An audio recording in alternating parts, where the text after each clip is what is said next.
So I created a Pinterest board. For the first collection, I have Online Classroom, which is not directly related to my theme, but I thought it was a good addition. So I have a few little resources and any ideas for like online teaching.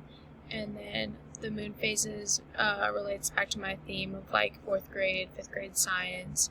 And I found really cool activities with Oreos, and you can click on it and that takes you to like the website that gives you a little more information and other videos and like stuff like that.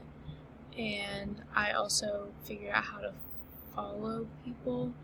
So here are a few people I'm following, and we can click on their page and they can create their own content. And this teacher has a blog set up, so you can go to her website and that will take you to her blog and her ideas also.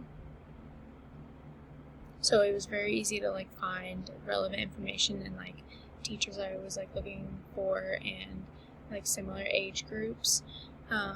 So it has all my pins right here, and then separated into 5 pins for this and 5 pins for the moon phases. And I found it very easy, and they're all just right here. So if I need to click on the Zoom tips, I can go straight to that.